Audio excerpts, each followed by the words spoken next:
વેસુ વાત્સલ્ય bungalows ખાતેથી cable wire અને નળ ફિટિંગ કરવાના પિત્તળના કન્સીલ બોડી અને મિજાગરાની ઘરફોડ ચોરીનો ભેદ ઉકેલી એક આરોપીની ધરપકડ કરતી સુરત શહેર crime branch police inspector Shri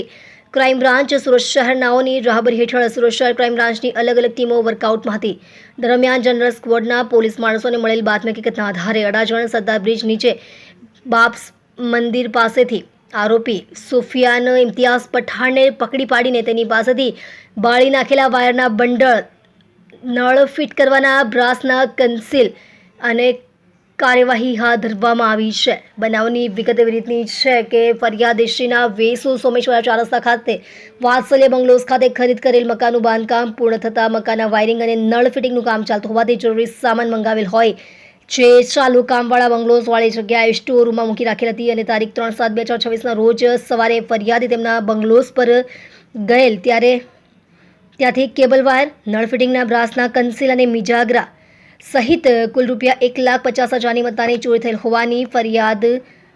ફરિયાદી શ્રી દ્વારા વેસુ પોલીસ સ્ટેશન ખાતે નોંધાવેલ હતી. આરોપી સુફિયાન પઠાણ અને અસલમ સલીમ શેખ ઉર્ફે પંચની સાથે મળી બચતની ઓટો રિક્ષા લઈને ચોરી કરવાના ઈરાદે તારીખ 3/7/2026ના રોજ મોડી રાત્રે 2 થી 3 વાગ્યાના અરસામાં વેસુ વિસ્તારમાં ફરતા હોય દરમિયાન સોમેશ્વર 4 રસ્તા પર આવેલ